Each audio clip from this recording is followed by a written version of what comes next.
तो क्या करने वाले थे आज हम? मुस्कान जी। हाँ जी मुस्कान जी बताइए। गुड इवनिंग सर सभी मैं को। सर मैंने आपको डाउट क्वेश्चन सेंड किए थे आपके पर्सनल नंबर पे। आपने डाउट क्वेश्चन सेंड किए थे? कब किए थे बच्चा? अच्छा आज ही किए थे क्या, शाम को ही? यस सर, शाम में। ठीक है ठीक है ठीक है ठीक। ठीक है, तो आज की क्लास में हम ट्राई कर रहे हैं लेने का इनको। अगर नहीं ले पाए हम आज की क्लास में तो आपको मैं चैट में, जहाँ आपने शेयर किए थे वहां पे मैं आपको बता दूँ। ठीक है। Okay sir. Biot Savart law पे क्वेश्चन डाउट आ रहा है। बाइट सावर्ट लॉ नहीं पढ़ा था क्या बच्चा? हम्म। सर पढ़ा तो है, पर कुछ क्वेश्चंस हैं जो नहीं हो पा रहे थे। हम्म। ठीक है, ये तो आपकी शायद टेस्ट के क्वेश्चंस हैं। टेस्ट के क्वेश्चंस हैं या फिर मॉड्यूल के हैं? यस सर, टेस्ट के क्वेश्चंस हैं। टेस्ट के क्वेश्चंस है ना ये तो। Yes sir. ठीक है। हाँ भाई, और किसी ने करी एनालिसिस? एनालिसिस करी किसी ने? जो मैंने समझाया था कल वाली क्लास में उसका कुछ किया तुमने, या फिर सुन के बस वैसे ही हमेशा की तरह इग्नोर कर दिया बात को? हम्म। अरे जो आपको प्लानिंग बताई गई है, अगर हम उसको एग्जीक्यूट नहीं करेंगे तो फिर क्या फायदा हुआ? तो देन तो we are just wasting our times, right? तो अगर एनालिसिस आपने नहीं करी अभी तक तो अब कर लेना। और अभी अभी भी नहीं, अगर नहीं करोगे तो फिर ये चैप्टर क्या हो जाएगा भाई? ये चैप्टर तो फिर मतलब ये टॉपिक तो फिर गया। फिर अगले टॉपिक का वेट करोगे, वो आएगा, ईएमआई का टेस्ट देंगे, उसमें फिर वापस से ट्राई करेंगे, है ना? तो ये तो एक अच्छी प्रैक्टिस नहीं हुई है। कितने बच्चों ने चलो मेरे बताने के बाद एनालिसिस करी थी? हैंड रेस करो। झूठ मत बोला करो एक तो। अगर सही में करिए तो हाँ, हाथ ऊपर करो। नहीं करिए कोई बात नहीं, मे बी आपको कोई सर जरूरी करी काम। है। ठीक है, मुस्कान, पीयूष, डिम्पल, अंशिका। अंशिका दो है क्या हमारे पास? अंशिका, सना, शिवानी, यस सर। आयुष। एक तो अंशिका, अच्छा अंशु है। उसने खुद को ही अपना दे दिया नाम, मेरे को अंशु बुलाओ। एक अंशिका अंश नाम से भी है, क्या बात है। अंशिका शर्मा, तीन अंशिका है हमारे पास। क्या बात। Yes sir. बहुत सारी अंशिकाएं हैं। ठीक है। हाँ भाई, कितने मार्क्स आ रहे हैं अंशिका? तीनों, तीनों अंशिका से पूछ रहा हूँ, कितने मार्क्स आए टेस्ट में? सर बहुत बेकार आ सर बेकार ही है। बहुत बेकार आ रहे हैं तीनों के। 76 सर। 76, ठीक है। तो ये जो बहुत बेकार मार्क्स आ रहे हैं, इनको बढ़ाना है नहीं बढ़ाना है आगे? Yes sir. बाकी बच्चों से भी बात कर रहा हूँ मैं, बढ़ाने ना मार्क्स। तो ये यस यस सर, पढ़ाना है। इतने कम बच्चों ने एनालिसिस क्यों किया है? फिर बाकी बच्चों को क्या बोलूं मैं? बाकी जिन्होंने नहीं किया एनालिसिस, उनके मार्क्स कैसे उम्मीद कर रहे हैं वो बढ़ जाएंगे? मुझे भी बता दो भाई तुम्हारा मंत्र वगैरह। कोई मैजिक तरीका हो तो मैं बाकी बच्चों से भी शेयर करूं। बहुत सारे बच्चों को नहीं पता है, क्योंकि जो बच्चों ने कल मेरे बोलने के बाद भी एनालिसिस नहीं किया है वो क्या करना चाहते हैं, कौन सा मंत्र है जिनके पास? हाँ, चीन टपाक दमदमी करते रहो तुम, सही बात है। यही करके तुम्हें एग्जाम देने बैठ जाना अपना, है ना? हर क्वेश्चन के पहले चीन टपाक दमदम करना, है ना? तुम्हारे ऐसे हाथ देख के एग्जामिनर भी तुमको निकाल देगा फिर बाहर। ठीक है। एक तो ये इंस्टाग्राम चलाना बंद करो। ठीक है। इंस्टाग्राम जो भी बालक बालिका चला रहे हैं, ठीक है, उस पे तुम अपना जो भी टैलेंट है वो बाद में भी दिखा सकते हो। एक बार पेपर दे लो, उसके बाद पूरा टैलेंट दिखाने का टाइम मिलेगा आपको। मैं नहीं चलाती, मुझे मत बताओ कि कौन चलाता है कौन नहीं चलाता, मुझे नहीं जानना। मैं तो इन जनरल बोल रहा हूँ सबको कि अगर आप चलाते हो तो मत चलाओ, नहीं चलाते बहुत बढ़िया बात है। ठीक है। इंस्टाग्राम सबसे पहले अनइंस्टॉल करो अगर फोन है आपके पास तो। इंस्टाग्राम क्या होता है, सही बात है सना, है ना? इंस्टाग्राम क्या होता है ये नहीं पता इसको। सब जानता हूँ मैं कितना तुमको क्या पता है क्या नहीं पता है। चीन टपाक दमदम तो तुमको बुक में मिला होगा, है ना? एनसीईआरटी में लिखा हुआ है चीन टपाक दमदम। हर क्वेश्चन के बाद तुमको टिप में यही तो लिखता है एनसीईआरटी, चीन टपाक दमदम लगाओ आंसर निकालो। बिल्कुल भी शर्म नहीं आ रही है देखो बच्चों को। तो ये जो तरीके हैं ये अच्छी बात नहीं है। आपको डांटता नहीं हूं मैं, इसका मतलब ये नहीं है कि आप बात को मेरी सीरियसली नहीं लोगे। मैंने ये चैप्टर्स नहीं पढ़े थे, स्टिल मैंने टेस्ट दिया। बहुत बढ़िया Anshika, I am very proud of you. But उसके बाद आपको उसका एनालिसिस भी करना है। ठीक है, चैप्टर आप नोट से पढ़ सकते हो। अगर आपने नहीं पढ़ा है चैप्टर तो बेटा ये किसी और की फॉल्ट नहीं है, आप समझो इस चीज को Anshika. We are here to help you. But ये आप, अगर आपने कोई चैप्टर नहीं पढ़ा है अभी तक या कोई टॉपिक नहीं हुआ, देखो मैं तुमको फिर से बता देता हूँ। फिजिक्स में आप लोगों के electrostatics, current, electricity, capacitance, potential, उसके बाद आपका magnetism, magnetic effects of electric current, materials, EMI, AC, ये सब हो चुका है। तो इनमें से अगर कोई भी टॉपिक या चैप्टर आप लोगों ने अगर नहीं पढ़ा है इन केस, तो वो आपकी पर्सनल रिस्पॉन्सिबिलिटी है, खुद की रिस्पॉन्सिबिलिटी है कि उस चैप्टर को आप नोट्स कहीं से अरेंज करो और फिर उसको एक बार पढ़ लो। उसमें समझ में कुछ नहीं आ रहा है तो आप फिर पूछ सकते हो, लेकिन ये रिस्पॉन्सिबिलिटी आपकी खुद की है। चाहे वो बच्चे पुराने हो हमारे या कोई जो नए बच्चे अभी आए हैं उनकी हो बात, है ना। पर ये आप खुद से पढ़ोगे, नोट्स आपको प्रोवाइड किए हुए हैं, आपके ग्रुप में लिंक है, उसमें जाओ आप, you will be able to find the notes, you will be able to find the recordings, class की रिकॉर्डिंग्स है उसमें, क्लास देख सकते हो तुम पूरी। वैसे तो यूट्यूब पे भी सब अवेलेबल है, पर आपको जो पढ़ा रहे हैं हम लोग, ठीक है, हमारी खुद की रिकॉर्डिंग्स हैं उसमें, हमारे खुद के नोट्स हैं उसमें, तो आप उनको पढ़ो। जब अवेलेबिलिटी की क्यों है आप बताइए, रिकॉर्डिंग हम आपके साथ शेयर कर रहे हैं, उसका पर्पस क्या हुआ, नोट्स का पर्पस क्या हुआ, अगर आप ये उम्मीद कर रहे हो कि कोई आ जाएगा और आपको पढ़ा जाएगा। ठीक है, तो ये इतनी सी मेहनत आपको करनी पड़ेगी बच्चा, क्योंकि साल का आधा टाइम जा चुका है, आधा नहीं 60% टाइम जा चुका है, 40% टाइम बचा हुआ है हमारे एग्जाम में। तो हम जीरो से स्टार्ट तो हम नहीं कर सकते हैं, राइट। तो आपको थोड़ा सा गेयर अप करना पड़ेगा। ये पढ़ो, बताओ क्या डाउट आ रहा है, क्वेश्चन लगाओ उनपे, तब जाके आप टेस्ट दे पाओगे और टेस्ट के एनालिसिस कर पाओगे। अब आप टेस्ट दे रहे हो, बहुत अच्छी बात है, आपको टेस्ट देना चाहिए, लेकिन उसकी एनालिसिस करते वक्त आप टॉपिक रिवाइज कर सकते हो फिर से। तो वो तरीका हुआ तैयारी करने का, ये सब में अप्लाई होता है, केमिस्ट्री में, बायोलॉजी में, सब में अप्लाई होता है। अब ये चीजें मैं हर क्लास में अगर 15-20 मिनट लेके बताऊंगा तो हम सिलेबस ही कवर नहीं कर पाएंगे, और अगर नहीं बताऊंगा तो तुम लोग फिर खुद से तो करने वाले हो नहीं। तो सेम मार्क आएंगे अगली बार भी, 70-80 मार्क्स आ रहे हैं, 50-60 मार्क आ रहे हैं, अगली बार भी सेम मार्क आएंगे, और उसमें सिलेक्शन तो नहीं होने वाला। ये बात भी तुम्हें पता होनी चाहिए। आपका टारगेट होना चाहिए कि आप हर सब्जेक्ट में एटलीस्ट 100 मार्क्स को क्रॉस करो। अरे है ना टारगेट सबका ये, या फिर 50 मार्क लाके खुश हो तुम लोग? No sir. 100 मार्क्स का नो आप सर। लोगों का टारगेट है या नहीं है? ये मेरा पर्सनली टारगेट बनाया हुआ है मैंने खुद के लिए, ऐसा तो नहीं है आप लोगों के लिए ये टारगेट ही आप ही देने वाले हो पेपर। 100 मार्क्स का अगर आप स्कोर कर पा रहे हो तो आप उसमें एक्सेल कर सकते हो, एक सीट ले सकते हो अपने लिए ग्रेजुएशन के लिए, है ना, अच्छी जगह से ग्रेजुएशन कर सकते हो, चाहे आप कहीं से भी करो, किसी भी फील्ड में करो, बट आप अच्छे मार्क्स लाओगे तो आपको ठीक ठाक कॉलेज मिल जाएगा। और मेरे को लगता है कि आपको पर्सनली ट्राई करना चाहिए कि आप अच्छे कॉलेज से ग्रेजुएशन करें, है ना।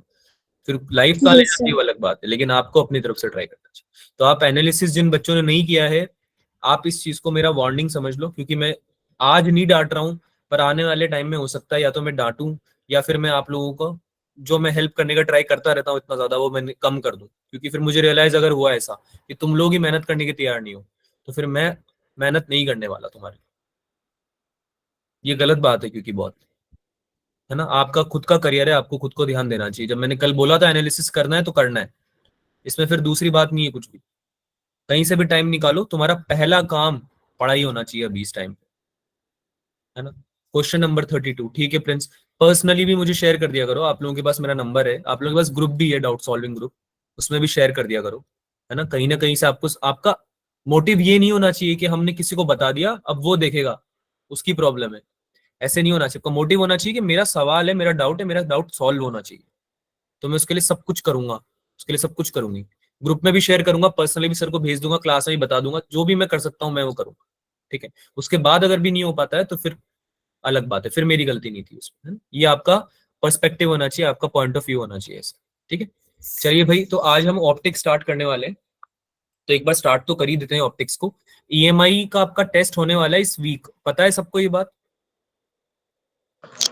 Yes sir. Yes sir. Are you guys aware of this thing that EMI का एग्जाम होने वाला है, टेस्ट होने वाला है संडे?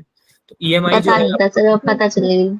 अब पता चला है, चलो चल गया पता, अब कोई बात नहीं, अब तो पता चल गया ना। Yes sir. ईएमआई का मॉड्यूल में शेयर कर दूंगा आप लोगों के साथ में, ईएमआई के मॉड्यूल से जितना भी हो सकता है, जिसने थ्योरी भी नहीं पढ़ी हो थ्योरी पढ़ो पहले तो, है ना। और जिसने थ्योरी पढ़ी हुई है उसका क्या काम है, उस, हाँ, रिवीजन कराऊंगा मैं, लास्ट के लेक्चर्स में आपका रिवीजन ही कराऊंगा मैं ईएमआई का, डोंट वरी। अभी हम एक लेक्चर ले रहे हैं केवल ईएमआई इसका, ऑप्टिक्स का, अगले लेक्चर से हम ईएमआई की प्रैक्टिस ही करेंगे, ठीक है। और थोड़ा आज प्लान भी कर लेंगे कि कैसे करना है, एक बार थोड़ा ऑप्टिक्स पढ़ लें उसके बाद प्लान भी कर लेंगे, ठीक है, तो प्लानिंग जरूरी है। तो ईएमआई की प्रैक्टिस में करवा दूंगा, लेकिन तुमको अब तुम्हारी तरफ से क्या करना है मैं पहले से बता रहा हूँ। There are 38 students in this class and I am assuming कि आप सब लोग वो करोगे जो मैं बोल रहा हूँ। तो मॉड्यूल से जिसने थ्योरी नहीं पढ़ी हो थ्योरी पढ़ो, जिसने पढ़ी हुई थ्योरी वो एग्जाम्पल प्रैक्टिस करो। ठीक है, नीचे आपके क्वेश्चंस हैं बहुत सारे, तो उसमें एग्जांपल प्रैक्टिस करो। ऑब्जेक्टिव आप प्रैक्टिस कर सकते हो, मैं आपको क्वेश्चंस भी बता दूंगा वैसे तो, बट आपको पूरे ही क्वेश्चन करने क्योंकि आपका चैप्टर अब हो चुका है। ठीक है, तो फर्स्ट एक्सरसाइज तो एटलीस्ट सबकी कंप्लीट होनी चाहिए। जब आप ये काम कर लोगे तो जब आप प्रैक्टिस में आओगे क्लास में, प्रैक्टिस क्लास में, तो आपके पास कुछ ना कुछ नॉलेज होगी उन क्वेश्चंस को सॉल्व करने के लिए। फिर आप मेरे साथ क्वेश्चन सॉल्व करोगे तो आपकी टेस्ट की तैयारी हो जाएगी। ठीक है, ये तरीका होता है पढ़ाई करने का। ठीक है, तो अपने शेड्यूल में ये चीजें इंक्लूड करते रहा करो कि अच्छा सर ने ये बताया 1 घंटे प्रैक्टिस करनी है ईएमआई की, तो ये इंक्लूड कर दिया है ना अगली क्लास के पहले। चलिए भाई, ईएमआई की बातें अगली क्लास में करेंगे, फिलहाल हम ऑप्टिक्स स्टार्ट करते हैं।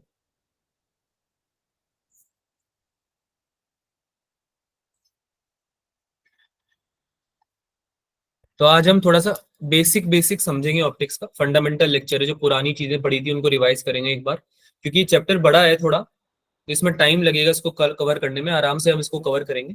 तो मैं चाहता हूं कि पहले आप लोगों को बेसिक समझ में आ जाए कि जो आपने पढ़ा हुआ है पुराना, वो चीजें आपने एक बार समझ ली है, कर ली है। ठीक है, तो आज इंट्रोडक्शन क्लास है रे ऑप्टिक्स की। आज की क्लास में आप बिल्कुल बेसिक बेसिक चीजें समझोगे, और कुछ अगर डाउट आता है तो आप पूछ सकते हो। ठीक है, स्क्रीन विजिबल है मेरी सबको? यस सर, विजिबल है। Yes sir. Yes sir. Cool. ठीक है, तो लाइट या फिर ऑप्टिक्स जो हम पढ़ते हैं वो बेसिकली ऑप्टिक्स क्या होती है, स्टडी ऑफ लाइट ही होती है ना। तो ऑप्टिक्स में हम पढ़ते हैं लाइट के बारे में, और उसके जो जो फिनोमेनाज होते हैं, जो जो चीजें हम ऑब्जर्व करते हैं हमारी डे टू डे लाइफ में, उनके बारे में। तो जैसे कि ये चीजें आपने 10th में भी पढ़ी थी कि कुछ चीजें हम ऑब्जर्व करते हैं जो कि लाइट की बेंडिंग के बारे में हमें बताती है ना। हमें ये बताती है कि कैसे लाइट के अलग अलग फिनोमेनाज होते हैं जो हमको daily day to day life में देखने को मिलते हैं। जैसे स्पून पे आप अपना क्या देखते हो, ये स्पून पे अपना आप रिफ्लेक्शन देखते हो, क्या देखते हो, रिफ्लेक्शन देखते हो। तो एक स्पून जब आप रिफ्लेक्शन। लेते हो तो उसको आप सीधा करके देखोगे तो आपका इन्वर्टेड इमेज बन रही है। इन्वर्टेड समझते हो, उल्टी, यस सर। यस ऐसे सर। Side down. और अगर आप उसको उल्टा करके देखते हो तो आपकी सीधी इमेज बनती है। तो क्या रीजन होता है इसका, क्या रीजन होता है इसका? क्योंकि एक पार्ट क्या होता है, कॉनकेव साइड होती है, एक पार्ट कॉन्वेक्स साइड होती है, पता है सबको? Yes reflection yes yes. Sir. एक तरफ तो कॉनकेव साइड से हो रहा होता है, एक साइड कॉन्वेक्स साइड से हो रहा होता है। 10th क्लास में पढ़ा है हमने ये, है ना, कि भाई एक तरफ तो कॉनकेव साइड, एक तरफ कॉन्वेक्स साइड है ना। तो भाई एक तरफ आपकी इन्वर्टेड इमेज बनती है, एक तरफ आपकी इरेक्ट इमेज बनती है। ऐसे ही जब दूसरे एग्जांपल में हम देख रहे हैं, पेंसिल को हमने पानी के ग्लास में रखा हुआ है तो वो थोड़ी हमें टेढ़ी टिल्टेड बेंड दिखाई दे रही है। ऐसा क्यों होता है भाई? सर वो रेयर टू डेंसर मीडियम। हाँ, तो क्या बोलते हैं इस फिनोमेना को? रिफ्लेक्शन। रिफ्रैक्शन। रिफ्लेक्शन। रिफ्रैक्शन क्या बोलते हैं? Refraction reflection. है ना, रिफ्लेक्शन नहीं होता, ये रिफ्रैक्शन होता है।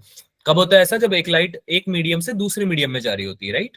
तो यहाँ पे एयर टू वाटर या वाटर टू एयर जब जाएगी लाइट, तो लाइट बेंड हो जाती है। क्या हो जाती है? बेंड। बेंड हो जाती है। एक मीडियम से जब दूसरे मीडियम में जा रही होती है तो डिपेंड करता है, जैसे कि अगर यहाँ पे रेयर है, रेयर मीडियम है, और यहाँ पे डेंसर मीडियम है, डेंसिटी ज्यादा है इसकी। ठीक है, तो क्या हो जाएगा भाई, बैंड क्या हो जाएगी ये, अवे फ्रॉम द नॉर्मल या टुवर्ड्स द नॉर्मल। कौन सा ऑप्शन सही है, कौन सा ऑप्शन सही है? Away from normal. Away from normal, ये वाला सही है। Away from normal. ये फर्स्ट ऑप्शन रख लेते हैं, ये सेकंड ऑप्शन रख लेते हैं। क्या आंसर आएगा इसका? Sir second. Sir option second. The right answer is option second. तो ऐसा होता है बच्चों, इसको ऐसे समझो कि जब लाइट है आपकी, वो जब मान लो डेंसर मीडियम में ऑलरेडी,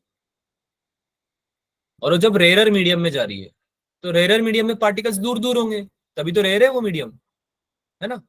तो आप ऐसे समझो कि उसको स्पेस मिल गया है मूव करने का, है ना? तरीका है सीख समझने का ये, कि उसको क्या मिल गया है, स्पेस मिल गया है मूव करने का। ये ऐसे समझो ना इसको। तब सबसे बढ़िया तरीका क्या होता है, ट्रैफिक से समझते हैं इसको हम, कि जब आप गाड़ी चला रहे हो, आप आपकी बाइक चला रहे हो, बाइक लेके निकल गए, है ना, कार लेके निकल गए, तो आपको जब ट्रैफिक नहीं मिला रोड पे, तो आपने क्या करा भाई, अच्छे से चलाई अपनी, है ना, पूरा रोड आप कवर कर सकते हो, बात समझ में आ रही है। लेकिन जब आपकी ट्रैफिक है तो आपको बिल्कुल क्या करना पड़ेगा, चिपक के चलना पड़ेगा, कंजेस्टेड होके चलना पड़ेगा, है ना। तो आपकी लाइट रे को जब पार्टिकल्स दूर दूर मिलेंगे तो वो रे क्या हो जाएगी, नॉर्मल से दूर जाएगी, है ना, काफी उसका जो ओरिजिनल पाथ है उससे भी ज्यादा डिस्टेंस में वो चल सकती है ना, दूर जाके जा सकती है, बेसिकली नॉर्मल के दूर जा सकती है। तो रेयर मीडियम में क्या हो जाता है, light away from the normal bend हो जाती है, ये समझने का तरीका है ना। डेंसिटी से भी आप इसको समझ सकते हो कि पार्टिकल्स जो है वो पास पास है, अगर डेंसर मीडियम में है तो वो ज्यादा दूर जा पाएगी क्या, ज्यादा दूर नहीं जा पाएगी, है ना, नॉर्मल के पास रहेगी। तो जब रेयरर से डेंसर में जा रही है तो जो लाइट रे है वो नॉर्मल की तरफ जाएगी या अवे जाएगी उससे, टूवर्ड्स द नॉर्मल जाएगी, ठीक है। तो ये phenomena Towards the normal. Refraction, इसका यूज करके हम समझ सकते हैं कि पेंसिल जो है, इसकी जो पेंसिल जो है बेसिकली आपको बेंट क्यों दिख रही है ना, रेयर टू डेंसर जा रहे हो आप इसमें तो नॉर्मल चलेगी, तो इसमें जो पेंसिल की ओरिजिनल डिस्टेंस थी उसके थोड़ा सा अंदर की तरफ वो क्या हो गई, उसका रिफ्लेक्शन आ रहा है आपको, है ना, आपको ऐसा लग रहा है कि अंदर की तरफ वो बेंड हो गई है लाइट, बात समझ में आई। ऐसा स्पीड ऑफ लाइट में चेंज Yes, आता sir. है, बेसिकली बहुत स्लाइट चेंज आता है स्पीड ऑफ लाइट में, इस वजह से बेंड होती है ये, है ना। स्पीड ऑफ लाइट में चेंज आना भी चाहिए हल्का सा, तो क्योंकि अगर वैसे तो अगर देखा जाए तो नहीं आता है चेंज, पर हम इसको समझने के लिए फिनोमेना को बहुत स्लाइट चेंज आता है क्योंकि इसलिए बोलते हैं नेग्लिजिबल, लेकिन इस फिनोमेना को समझने के लिए हम ऐसा मानते हैं कि स्पीड ऑफ लाइट में चेंज आ रहा है। तो स्पीड ऑफ लाइट में चेंज आने का रीजन ये होता है कि आप जब चल रहे हो, लाइट हो आप लाइट बन के चल रहे हो, तो आपको जब जगह मिल गई, पार्टिकल में स्पेस है बहुत ज्यादा, तो आपकी स्पीड बढ़ेगी कम होगी,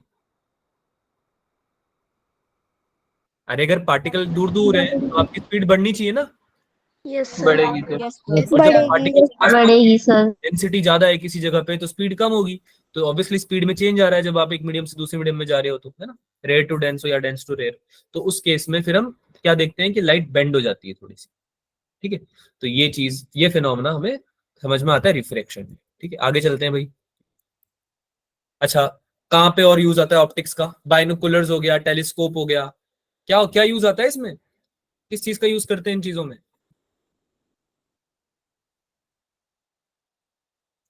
लेंस, किस चीज का यूज करते हैं, लेंस का करते हैं। लेंस का यूज करते लेंस का। हैं। लेंस भी हम किस में पढ़ते हैं, रे ऑप्टिक्स में पढ़ते हैं, अरे हाँ या ना, Yes, sir.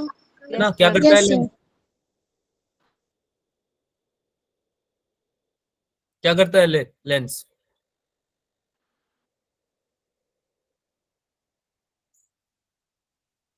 बाइनोकुलर्स में, माइक्रोस्कोप्स में भी यूज होता है, टेलीस्कोप में भी यूज होता है, कहाँ यूज आता है ऑप्टिकल लेंस, एक पॉइंट पे फोकस करता है सर।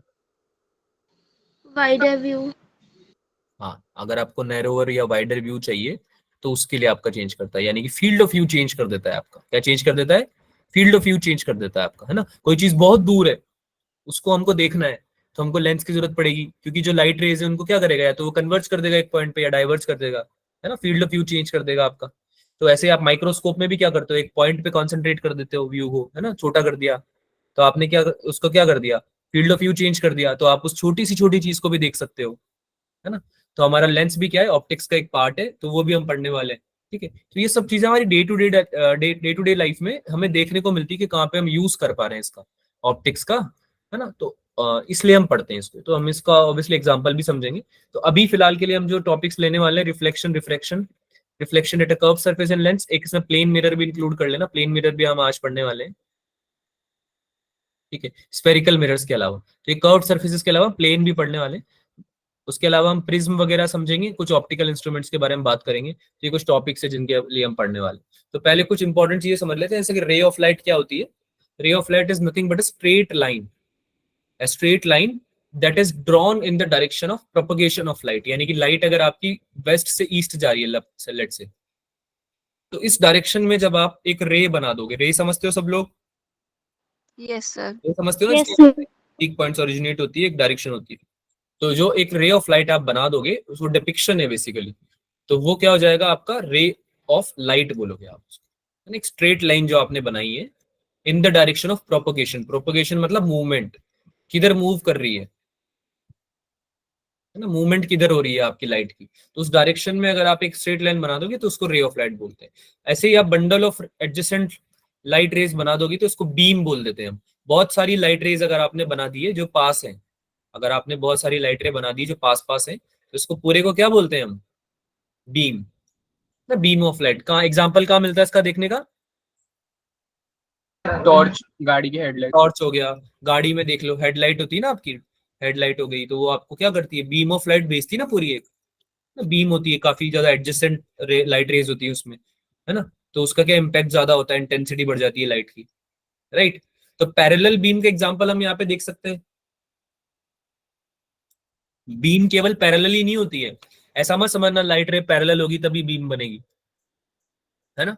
ये पैरेलल बीम एक टाइप होता है बेसिकली बीम का। एक डाइवर्जेंट बीम भी होती है, यानी कि एक पॉइंट से आप निकाल रहे हो, सोर्स आपका एक पॉइंट है और वहां से आपका डाइवर्ज हो गई है लाइट रेज, ठीक है? तो एक छोटी सी जगह से निकली और बहुत बड़ी आपने क्या कर दिया, बहुत बड़े फील्ड ऑफ व्यू में आपने अपनी लाइट को प्रोपोगेट कर दिया, है ना, प्रोजेक्ट कर दिया, तो उसको डाइवर्जेंट बीम बोलते हैं। ऐसे ही लाइट अगर बहुत जगह से आ रही है और एक पॉइंट पे अगर मिल रही है तो उसको कन्वर्जेंट बोल देंगे, कन्वर्ज हो रही है ये, राइट? तो ये कुछ एग्जाम्पल्स होते हैं, पढ़े हुए हैं आप लोगों ने 10th क्लास में ये चीजें, है ना? Yes, sir. Yes, sir. ये भाई अब थोड़े से रिफ्लेक्शन वगैरह के बारे में बात कर लेते हैं। तो रिफ्लेक्शन आपको पता ही है क्या होता है, the bouncing back of light rays into the same medium on striking a highly polished surface such as a mirror is called reflection of light। तो अगर कोई मिरर है जैसे कि रिफ्लेक्टिंग सरफेस है एग्जांपल के लिए, और वहां से आपकी लाइट क्या हो रही है, बाउंस बैक, यानी कि आई, टकराई और वापस आ गई। बाउंस बैक का मतलब क्या होता है, सेम मीडियम में वापस लौटना, है ना? तो बाउंस बैक अगर आपका हो रहा है कोई भी चीज तो उसको क्या बोलेंगे हम, रिफ्लेक्शन बोलेंगे। इवन आप बॉल भी अगर दीवार पे मारते हो तो वापस आ जाती है ना वो, तो वो भी बाउंस बैक हो रही है, तो वो रिफ्लेक्ट हो रही है बेसिकली, है ना? वर्ड जो डिफाइन है वो इस चीज के लिए डिफाइन है। तो लॉस क्या पढ़े थे हमने रिफ्लेक्शन के? भाई पहला रूल तो था क्या, एंगल ऑफ इंसिडेंस कितना होना चाहिए, equal to angle of reflection. Angle of incidence क्या होता है, एक रे होती है इंसिडेंट रे, जो सबसे पहले इंसिडेंट हो रही है आपके किस पे, मिरर पे या रिफ्लेक्टिंग सरफेस पे, है ना? तो जो पॉइंट पे वो इंसिडेंट होगी उसको बोलेंगे पॉइंट ऑफ इंसिडेंस। इंसिडेंस मतलब क्या हो रहा है, जहां पे आ रही है ना, arriving, the point eight which the रे इज अराइविंग, और द अराइविंग रे, स्टार्टिंग रे, इनिशियल रे, that is called incident ray. तो ये रिफ्लेक्ट हो जाती है टकराने के बाद, और उस रे को जब हम बोलते हैं, जब रिफ्लेक्टेड हो जाती है तो रिफ्लेक्टेड रे को हम, उस रे को हम बोलते हैं रिफ्लेक्टेड रे, जो रिफ्लेक्ट हो गई, ठीक है? और ये एंगल जो हम डिफाइन करते हैं, एंगल ऑफ इंसिडेंस और एंगल ऑफ रिफ्लेक्शन, ये हम डिफाइन करते हैं नॉर्मल से। नॉर्मल क्या होता है भाई, नॉर्मल की डेफिनेशन क्या होती है? नॉर्मल की डेफिनेशन क्या होती है बच्चों, 10th में पढ़ा हुआ है ये सब, तो आपने आंसर करो जल्दी जल्दी। सर जो परपेंडिकुलर होता है। हाँ भाई, नॉर्मल क्या होता है, the line, the imaginary line, not the line, the imaginary line, क्योंकि एक्चुअली में कोई लाइन दिखती नहीं है हमें, है ना? तो ये एक इमेजिनरी लाइन है जो कि परपेंडिकुलर किसके, रिफ्लेक्टिंग सरफेस के। किसके परपेंडिकुलर है भाई, perpendicular to reflecting surface. Reflecting surface, है ना? जो सरफेस रिफ्लेक्टिंग है आपका उसके परपेंडिकुलर है ये, ठीक है? तो इस सरफेस से, इस नॉर्मल से, इस लाइन से, सॉरी, जो आप एंगल बनाओगे इंसिडेंट रे का और रिफ्लेक्टेड रे का, उसको हम बोलेंगे एंगल ऑफ इंसिडेंस और एंगल ऑफ रिफ्लेक्शन, है ना, रिस्पेक्टिवली, ठीक है? तो आई और आर से हम इसे डिनोट करते हैं, और पहला रूल हमें बताता है कि ये सरफेसेस सारे सरफेसेस के लिए बराबर होती है, आई इक्वल्स टू आर। पता था ये तो तुमको या नहीं पता था? यस सर, पता था। रूल नंबर 2 बता दो फिर, रूल नंबर 2 क्या होता है? Sir the point of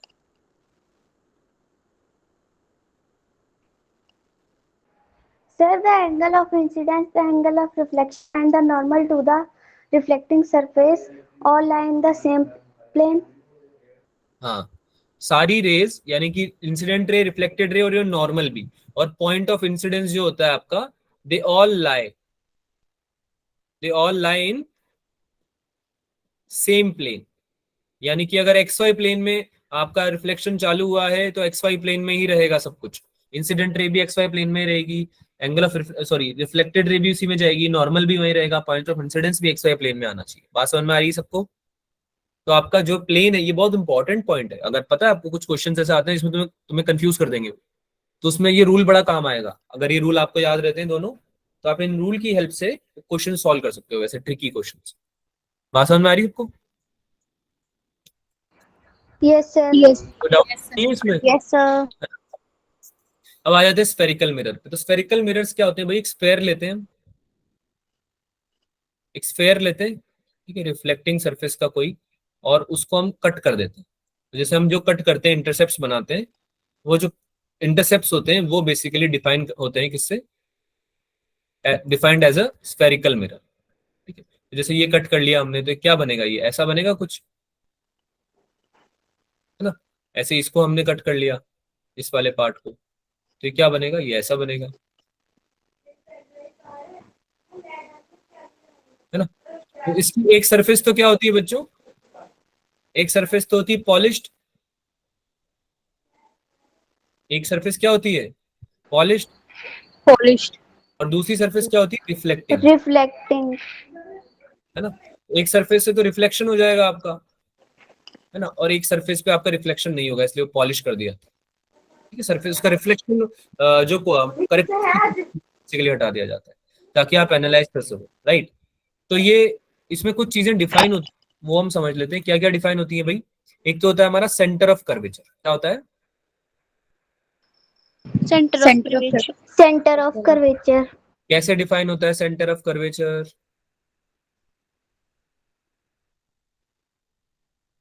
Double of focus. Centre of curvature कैसे डिफाइन होता है, the centre of the spherical of the sphere, the centre of the sphere, कौन सा, कौन सा स्फेयर, जिससे कि क्या बना है आपका, Mirror. Spherical mirror. मिरर बना है ना। ये होता है आपका सेंटर ऑफ कर्वेचर। जो भी सर आप स्फेयर लोगे, अब देखो ये जो छोटी छोटी डेफिनेशन है ना बच्चों, इंपॉर्टेंट क्यों है, क्योंकि कई बार आप बड़ी क्लासेस में हम आ गए हैं, तो तुमसे कोई डायरेक्टली ये तो पूछेगा नहीं कि भाई सी होता क्या है, तुम बता दोगे कि सर आर होता है सी, है ना, या 2F होता है, तो ये तो तुम्हें पता है, लेकिन तुमसे कोई पूछने वाला नहीं है। अब तुमसे जो क्वेश्चन पूछे जाएंगे वो ऐसे पूछे जाएंगे कि आपको स्फेयर दे दिया, ठीक है, कोई रैंडम स्फेयर दे दिया और उसको रिफ्लेक्ट बता दिया तुमने कि भाई इससे तुम्हारा रिफ्लेक्टिंग मिरर बनेगा, तो स्फेयर में कोऑर्डिनेट्स तुम्हें दे दिए, कोऑर्डिनेट्स की हेल्प से तुमसे ये जानना चाह रहे हैं कि तुम कैसे क्या सेंटर निकाल सकते हो। तो तुमको अगर ये पता है कि भाई मिरर का जो सेंटर होता है वो तुम्हारे स्फेयर का ही सेंटर होता है ना, इतनी बेसिक सी चीज अगर तुम्हें पता है तो ही तुम सॉल्व कर पाओगे। तो इसलिए आपको बेसिक फंडामेंटल्स कॉन्सेप्ट सारे क्लियर होने चाहिए, वही आपको हेल्प करेंगे आगे, ठीक है। तो इसमें आर जो होता है बच्चों, ये क्या होता है भाई, रेडियस ऑफ, रेडियस अरे ऑफ आर क्या होता कर्वेचर। है, रेडियस ऑफ कर्वेचर, ठीक है। कौन सा रेडियस होता है ये, जो स्फेरिकल की रेडियस वही होगी।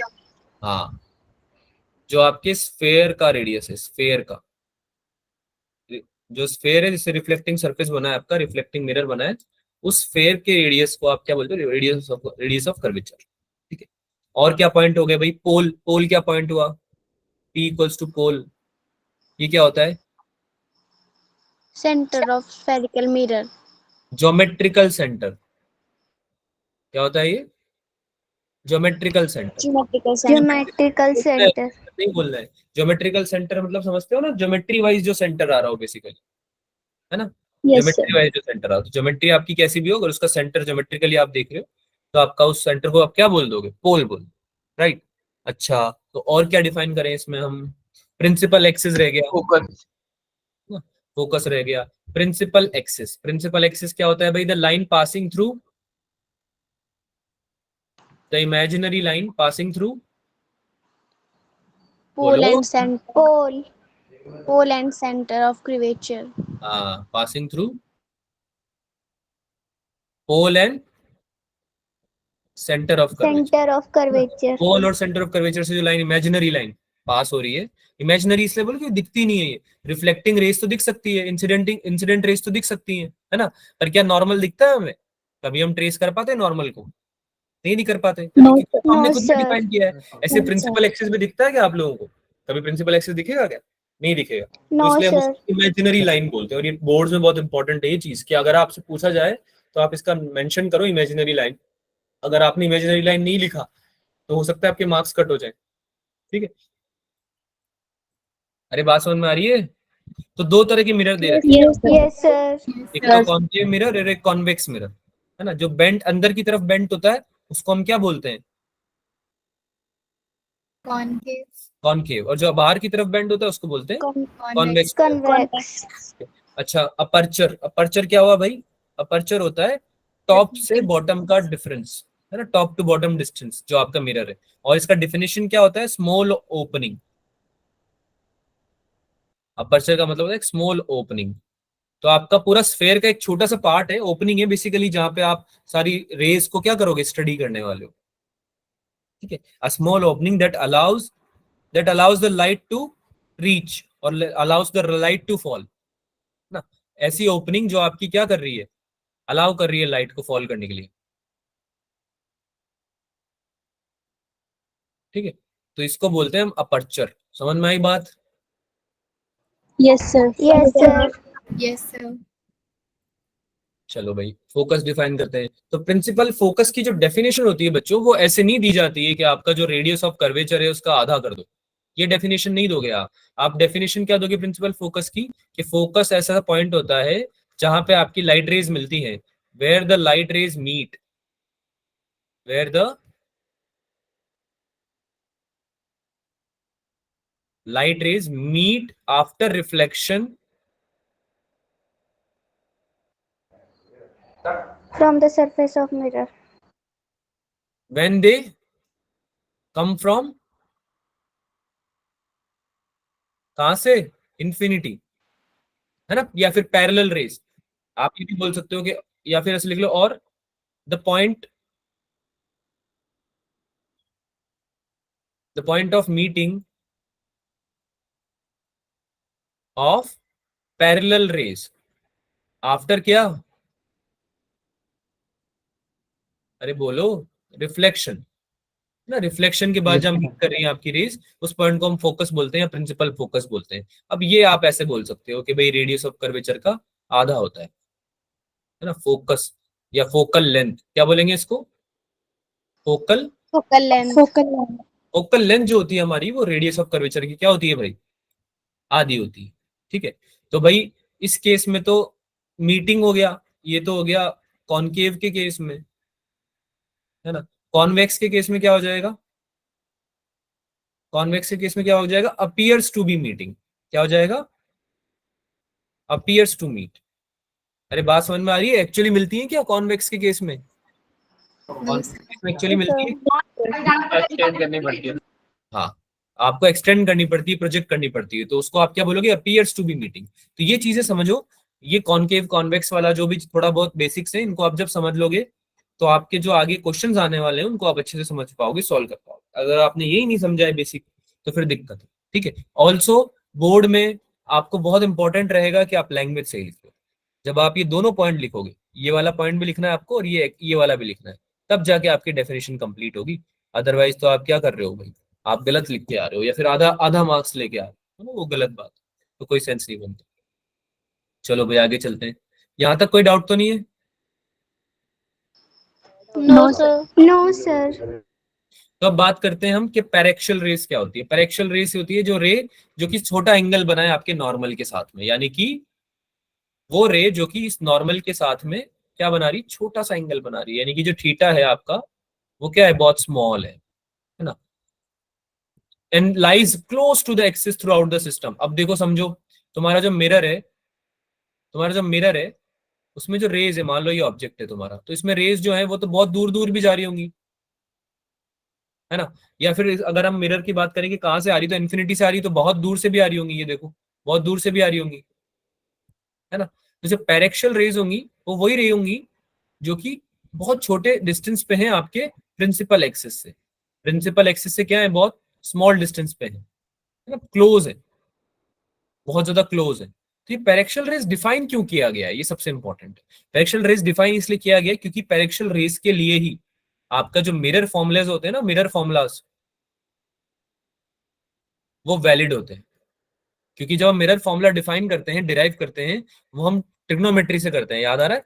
तो उसमें हम स्मॉल एंगल अप्रोक्सीमेशंस लेते हैं। अरे हाँ या ना? है ना। Yes, sir. Yes sir. इसमें हम Yes, sir. छोटे एंगल्स पे डिफाइन कर पाएंगे इसको। तो जो छोटा एंगल बनेगा आपका, वो पैरेक्शियल रेस के केस में ही बनता है। इसलिए पैरेक्शियल रेस के लिए मिरर फॉर्मूला डिफाइन होते हैं। इसलिए हम पैरेक्शियल रेस को समझते हैं कि भाई ये वो रेस है जो कि आपकी, पहली बात तो विसिनिटी में है, है ना, नॉर्मल से विसिनिटी में है, प्रिंसिपल एक्सिस के पास में है बहुत, और बहुत ही छोटा एंगल बना रही है नॉर्मल के साथ में, तो ये उन रेस के लिए डिफाइन होते हैं आपके मिरर फॉर्मूलाज, तो इसलिए हमें इसको पढ़ना जरूरी होता है। ठीक है, बात समझ में आई सबको ये वाली? Yes sir. ये बोल। तो आगे डिफाइन करते हैं हम फोकल लेंथ और रेडियस ऑफ कर्वेचर में। कैसे डिफाइन करेंगे? ज्योमेट्री से हम लोगों ने बचपन में पढ़ा था, ये एक बार फिर से रिवाइज कर लेते हैं। एक पैरेलल रे आपकी आई, पैरेलल रे आपकी आई इन्फिनिटी से कहीं से, है ना, और रिफ्लेक्शन के बाद में आपके एक पॉइंट से पास हो रही है, तो ये वाली रे आपकी ये पास हुई यहाँ से आई आपकी, और यहाँ से पास हो गई, तो आपने क्या बना दिया भाई, एक नॉर्मल बना दिया, है ना। नॉर्मल से आप जो थीटा इंसिडेंट एंगल लोगे वही आपका क्या हो जाएगा, रिफ्लेक्टेड एंगल हो जाएगा। सही बात है, यहाँ तक सब लॉज ऑफ रिफ्लेक्शन फॉलो हो रहा है ना। अच्छा, एफ हमने डिफाइन कर दिया कि जिस पॉइंट पे ये प्रिंसिपल एक्सिस को क्रॉस कर रही है, टच कर रही है या मिल रही है जिस पॉइंट से, उस पॉइंट से लेकर पोल के बीच की दूरी हमने एफ डिफाइन कर दी, है ना। और रेडियस ऑफ कर्वेचर हमें पता था क्योंकि मिरर हमने ऑलरेडी एक स्फेयर को काट के बनाया था, तो स्फेयर का रेडियस हमें पता था, तो आर हमें पता था। तो हमने क्या बोला भाई, एंगल एमसीपी, ये आपका कितना हो गया, एमसीपी बताओ क्या क्या है इसमें, एम सी पी, ये आपका थीटा है। तो इस बात को समझो, अगर आप सेंटर से एक लाइन ड्रॉ कर रहे हो मिरर पे,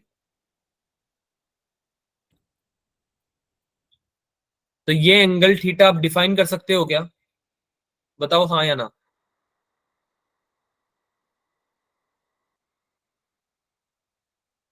अरे चले गए हो क्या क्लास छोड़ के? No sir. सेंटर से ये एंगल थीटा में डिफाइन कर सकता हूँ क्या मिरर पे?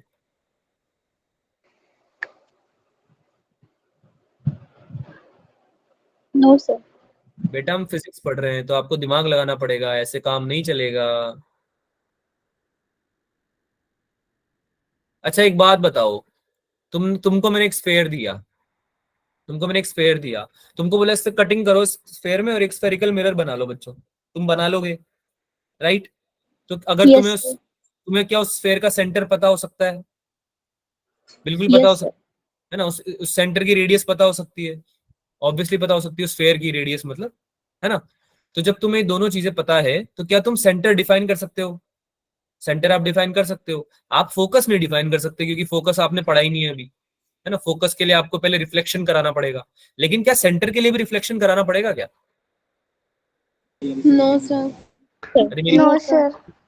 सेंटर के लिए रिफ्लेक्शन कराना पड़ेगा क्या? सेंटर तो पता है ना पहले से, वो तो ज्योमेट्रिकल प्रॉपर्टी है ना, वो तो ज्योमेट्री से डिफाइन होता है। तो सेंटर आपको पता है, तो अगर आपको सेंटर पता है, आपको मिरर पता है जो आपने बनाया है काट के, तो आप उस सेंटर से मिरर तक एक लाइन नहीं खींच सकते क्या?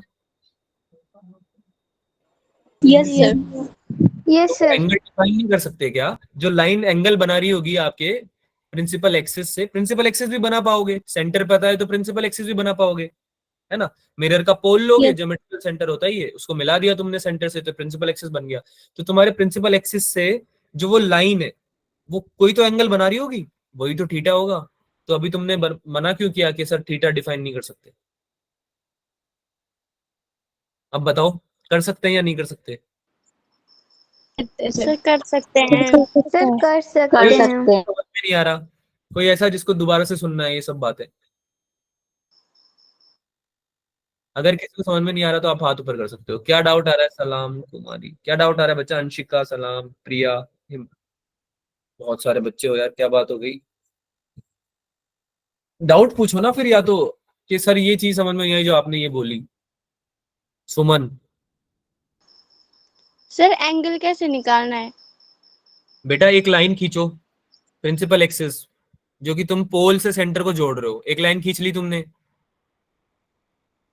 बेटा रे डायग्राम से ना ये, तो आपको मिरर को लेना पड़ेगा, आपको पेज पे रखना पड़ेगा, किसी पेज पे किसी पेपर पे रख दिया आपने, उसका आपने पोल डिफाइन कर दिया क्योंकि ज्योमेट्रिकल सेंटर था तो आप डिफाइन कर सकते थे पोल को, है ना। सेंटर डिफाइन कर दिया क्योंकि सेंटर आपने किसी गोले से बनाया, एक स्फेयर से काट के बनाया, तो आपको सेंटर पता था उसका, ठीक है। अरे यार सेंटर नहीं बता पाओगे क्या बेटा? हाँ ना तो बोलना पड़ेगा ना आपको, यस सर। Yes sir. हाँ जी अच्छा है। पड़ेगा ना। एक जो मिरर लोगे तुम, उस मिरर से जब तुम एक सर्कल बना दोगे, डॉट डॉट डॉट लाइन बना देना, तो उस सर्कल में एक पॉइंट से, पोल से डायमेट्रिकली अपोजिट पॉइंट पे एक कंपास से क्या बनाओगे, एक डॉट बनाओगे, दोनों लाइन को जोड़ जोड़ दोगे तो वो डायमीटर बन जाएगा, डायमीटर का आधा डिस्टेंस जो लोगे वो पॉइंट तुम्हारा सेंटर आ जाएगा। अब ये बातें भी तुमको मैं 12th क्लास में समझाऊं क्या? ये तो आपको पता होनी चाहिए ना। Yes sir. तो सेंटर मिल गया आपको, आपको पोल भी मिल गया। अब सेंटर से पोल पे आपने एक लाइन जोड़ दी तो ये मिल गई प्रिंसिपल एक्सिस। अब तुमने सेंटर से मिरर पे एक लाइन जोड़ दी, सेंटर से मिरर पे एक लाइन जोड़ दी, एक लाइन बना दी तुमने, ठीक है, एक लाइन जिस पर कोई एंगल था, है ना, वो लाइन तुमने बना दी जिस पे तुम्हारी पॉइंट ऑफ इंसिडेंस था। पॉइंट ऑफ इंसिडेंस ले रहे हो तुम उस पॉइंट पे, ऐसे रैंडमली कोई लाइन बना दोगे तो फिर उसका कोई फायदा नहीं रहेगा ना। अगर सपोज करो मैं यहाँ पे देखो दूसरे कलर से तुम्हें बता दूं, कौन सा कलर लूं, येलो ले लेते हैं। तो जैसे ये सेंटर था बच्चों, और अगर इस सेंटर से मैंने कोई रैंडम लाइन ऐसे बना दी है, ऐसे कोई लाइन बना दी, तो इस लाइन का कोई मतलब रहेगा क्या? जब नो मैंने सर। अपनी लाइट रे को ड्रॉप ही इस पॉइंट पे किया है तो इस लाइन का कोई फायदा है क्या? नो फायदा। अरे नो फायदा है ना इसका। Yes sir. तो मैं इस लाइन को ड्रॉ नहीं कर रहा हूं, मैं ऐसी लाइन ड्रॉ कर रहा हूं जो मेरा पॉइंट ऑफ इंसिडेंस तो मिला है कम से कम, तो मैंने मिला दिया। अब मुझे एक बात बताओ, तुम्हारे पास दो लाइंस, तुम्हारे पास दो लाइंस है, एक तो तुम्हारी प्रिंसिपल एक्सिस हो गई ये वाली, है ना, और एक तुम्हारी ये लाइन होगी जो तुमने सेंटर से मिलाई है। तो ये दोनों लाइंस के बीच में कोई तो एंगल बन रहा होगा ना। Yes sir. दो लाइंस के बीच यस में सर। एंगल कैलकुलेट नहीं कर पाओगे क्या? कर पाएंगे अरे सर। बेटा, जो आपका डी आता है, प्रोटेक्टर आता है, उससे कैलकुलेट कर लोगे ना। यस या नहीं? यस बेटा सर। हाँ ना बोलो यार, मैं थक रहा हूँ। तुम अगर तुम Yes, हाँ ना भी sir. नहीं बोलोगे तो फिर अच्छा नहीं लगेगा, है ना। कर पाओगे ना एंगल कैलकुलेट? तो ये एंगल तुमको Yes, डिफाइन है sir. पहले से। मैं ये समझाना चाह रहा हूँ इतनी देर से कि ये एंगल आपको डिफाइन है पहले से, आपको जरूरत नहीं किसी भी चीज की, आप पहले से जानते हो इस एंगल को। तो अब मुझे कुछ एंगल्स की प्रॉपर्टीज तुम याद दिलाओ। अगर इस पॉइंट पे पॉइंट ऑफ इंसिडेंस है, ये मेरा, ये क्या है, मेरा पॉइंट ऑफ इंसिडेंस, जहां पे मैं अपनी लाइट इंसिडेंस। को इंसिडेंट करने वाला हूँ। तो इस पॉइंट से मैं अगर एक पैरेलल लाइन बना देता हूं प्रिंसिपल एक्सिस से पैरेलल, है ना, तो ये एंगल थीटा है, तो ये एंगल भी थीटा होना चाहिए क्या? Yes Yes, sir, sir. Theta होना चाहिए। Yes, sir. हमने ऑल्टरनेटिव एंगल्स यस पढ़ा सर। हुआ है ना ये एंगल, ठीक है, तो ये एंगल थीटा है तो ये भी थीटा हो जाएगा। अच्छा, रिफ्लेक्शन के बाद ये जो पैरेलल लाइन है, ये हमने देखा कि ये कहीं पॉइंट से पास कर रही है। अब ये तो हमने रिफ्लेक्शन देखा है, अभी तो हमने कुछ पता नहीं है हमको, ये फॉर्मूला हमको पता नहीं है, ये हम डिराइव कर रहे हैं, ठीक है। तो हमको लॉज ऑफ रिफ्लेक्शन पता थे, तो हमने बोला कि यार ये एंगल भी थीटा होना चाहिए, हाँ या ना। Yes sir. Yes, sir. अगर ये टोटल एंगल 2 थीटा है तो ये एंगल 2 थीटा होना चाहिए, क्योंकि ये पैरेलल रहे हैं अभी भी, देखो दोनों, और ये दोनों Yes, theta sir. Theta 2 theta आ रहे हैं, तो ये 2 थीटा होना चाहिए, ठीक Yes, है। sir. ये एंगल्स हमने सारे डिफाइन कर लिए। अभी तक हमने एंगल डिफाइन कर लिए, पॉइंट्स डिफाइन कर लिए कि ये पॉइंट पी एफ हो गया, ये सी हो गया, ये डी हो गया, है ना। डी पॉइंट कौन सा है कि जो पॉइंट ऑफ इंसिडेंस है वहां से हमने परपेंडिकुलर डाल दिया, परपेंडिकुलर डाल दिया किस पे, प्रिंसिपल एक्सिस पे, ठीक है। तो ये कुछ चीजें हमने करी हैं बेसिकली अभी, ताकि हम डिफाइन कर पाए कि हमारा एफ और आर के बीच में रिलेशन क्या है, ठीक है। चलो भाई, बहुत बढ़िया बात है। तो आगे चलते हैं। तो एमसीपी हमारा थीटा हो गया और एमएफपी हमारा 2 थीटा हो गया। एमएफपी क्या है, एम एफ और पी, ये वाला एंगल 2 थीटा हो गया, ठीक है। अच्छा, अगर थीटा स्मॉल है, अगर थीटा स्मॉल है तो टेन थीटा जो होता है, हमने पढ़ा हुआ है स्मॉल एंगल अप्रोक्सीमेशन से ऑलमोस्ट थीटा ही होता है क्या, Yes, sir. है ना। Yes, तो sir. टेन थीटा थीटा हो गया और टेन टू थीटा 2 थीटा हो गया। तो थीटा या टेन थीटा कैसे डिफाइन होता है एक ट्राइंगल में? अगर हम सबसे पहले एक ट्राइंगल लेते हैं, कौन सा ट्राइंगल ले रहे हैं हम, M D upon C D, यानी एम डी अपॉन हम ले रहे हैं M C D, M C D. Diagram में देखो ये वाला ट्राइंगल दिख रहा है, बड़ा वाला। Yes sir. तो इसमें ये Yes, वाला sir. डिस्टेंस हो गया Yes, एम डी और ये वाला डिस्टेंस हो गया सी डी। तो टेन थीटा इक्वल्स टू कितना आ जाएगा, M D upon perpendicular upon CD. Base, है ना, M D upon C D. तो Yes. tan थीटा हमने CD. थीटा के इक्वल लिया था, तो theta equals to M D upon C D आ गया। ऐसे ही 2 थीटा जो हम लेंगे वो हम लेंगे एफ एम डी ट्राइंगल के बीच में, तो ये आ जाएगा आपका M D upon F D. ये दोनों चीजें क्लियर है। FD. Yes, sir. Yes. तो M D upon F D basically twice है M D upon C D का, क्योंकि थीटा का ट्वाइस है ना, ये थीटा का ट्वाइस है ना 2 थीटा, तो ये इसका ट्वाइस आ गया। तो आपकी Yes. एफ डी जो आई है वो आई है सी डी अपॉन 2। ये आपने डिफाइन किया कि एफ डी जो लेंथ है आपकी, यानी जो पॉइंट आया आपका रिफ्लेक्शन के बाद प्रिंसिपल एक्सिस पे जो टकराया है वो पॉइंट आपका, और जो परपेंडिकुलर डिस्टेंस डी पॉइंट था वो आपका आया है आधा, है ना, सी डी आपका आया है आधा, सी डी का आधा, सॉरी, ठीक है। अच्छा, F D is almost equals to F P, F D almost equals to F P है, क्योंकि हमने जिस पॉइंट पे इंसिडेंट किया है हमारी लाइट रे को, वो पॉइंट से परपेंडिकुलर डिस्टेंस जब आप निकालोगे प्रिंसिपल एक्सिस पे, तो ये जो डिस्टेंस होगा, ये वाला डिस्टेंस जो होगा वो नेग्लिजिबली तो होगा कंपैरिजन टू इसके कि आपने जो सेंटर जो ले रखा है। बात समझ में आ रही है? एक तो आपने मिरर से लिया है, उस मिरर पे ही आपने ऑलमोस्ट पॉइंट Yes, ले sir. लिया पास में ही, तो हम इसको अप्रोक्सीमेशन से इक्वल ले सकते हैं, है ना। तो इसको हमने एफ डिफाइन कर दिया कि ये आपकी फोकल लेंथ होगी, और सी डी आपका ऑलमोस्ट सीपी के बराबर है। सी डी क्या है आपका?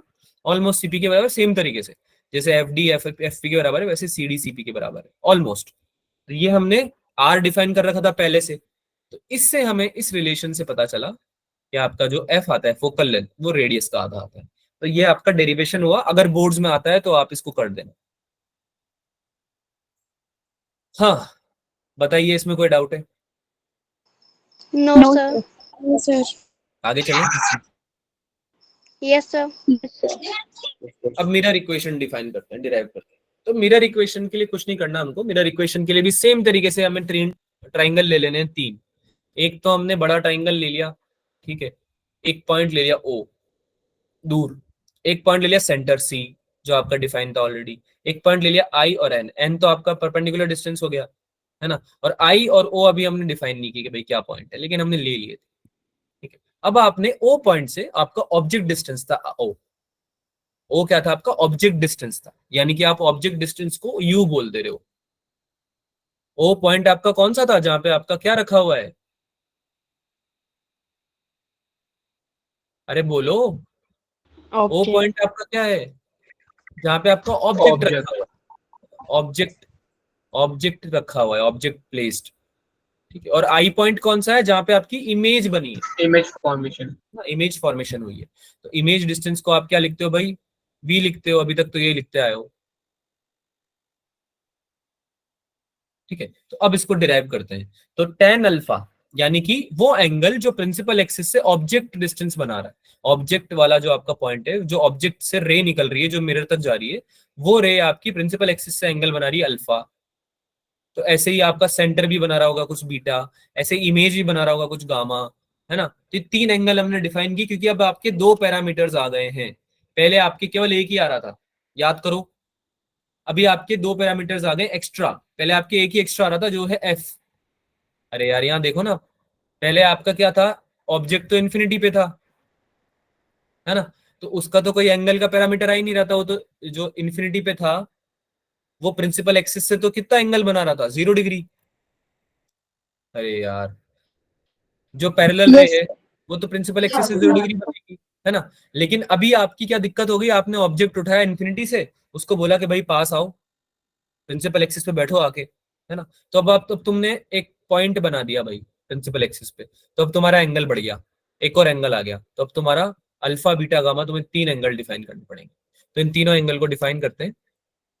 अल्फा बीटा गामा क्या हो जाएंगे भाई? M N upon O N, वही ट्रिग्नोमेट्री से, M N upon C N और M N upon I N, इसमें भी कोई डाउट नहीं होना चाहिए किसी को, है ना। और स्मॉल एंगल अप्रोक्सीमेशन से वही टेन को हमने ऑलमोस्ट क्या ले लिया? थीटा के इक्वल, है ना। तो ये आ गया alpha equals to M N upon U. U क्यों लिखा हमने? क्योंकि ओ एन हमारा क्या है? Object distance. ओ एन क्या है हमारा? ऑब्जेक्ट डिस्टेंस, है ना। यहाँ पे हमने वही अप्रोक्सीमेशन लगाया है कि ओ एन आपका ऑलमोस्ट किसके इक्वल है? ओ एन आपका इक्वल है ऑलमोस्ट ओपी के, जो आप यू ले रहे हो, और सी एन इक्वल है ऑलमोस्ट सीपी के, जो कि आर ले रहे हो। इसमें कोई डाउट तो नहीं आ रहा है कि सर ये ओ एन ओपी आप इक्वल कैसे कर दे रहे हो? no, sir. है ना, कैलकुलेशन के लिए हम ऐसा कर रहे हैं, No, और sir. रीजन है हमारे पास करने का, क्योंकि जो मिरर है उस पे जो आपका पॉइंट ऑफ इंसिडेंस है वो ऑलमोस्ट बिल्कुल पोल के पास ही है। अरे बात समझ रहे हो? तुम्हारा जो कर्वेचर होता है वो बहुत ज्यादा ऐसा नहीं होता बिल्कुल। अरे जो तुम्हारा कॉनकेव या कॉन्वेक्स मिरर होता है ना, उसका जो कर्वेचर होता है, ये कर्वेचर वो बिल्कुल ऐसा नहीं होता, ये ऐसे सेमी सर्कल नहीं बन जाता ये, Yes, sir. है ना। Yes, बहुत छोटा एंगल होता है, अपर्चर बहुत छोटा होता है इसका। बात समझ में आ रही सबको? Yes, sir. है ना। इस वजह से Yes, हम sir. ऑलमोस्ट बराबर ले रहे हैं, ON और OP को इस वजह से बराबर ले रहे हैं, ठीक है। तो ये सब आपने डिफाइन कर दिया, ON डिफाइन कर दिया, U हो गया, CN डिफाइन कर दिया, V हो गया, R हो गया, सॉरी, ठीक है, और MN डिफाइन कर दिया आपने, IN डिफाइन कर दिया, V हो गया। तो आपने जब ये तीनों चीजें डिफाइन करी तो आपने CMO वाला ट्राइंगल देखा सबसे पहले। CMO कौन सा है? सेंटर, मिरर वाला पॉइंट ऑफ इंसिडेंस, और O, CMO यानी ऑब्जेक्ट डिस्टेंस।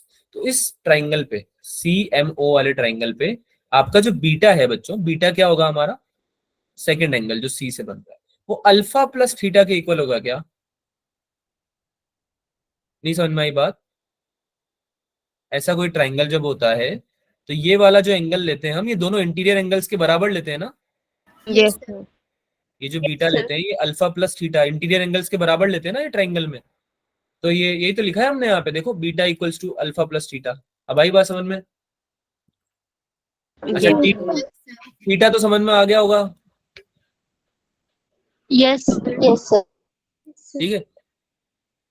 तो थीटा एंगल कौन सा आ गया भाई? थीटा एंगल आ गया आपका मिरर से, है ना। यहां तक सबको क्लियर है क्या? Yes, Yes, sir. sir.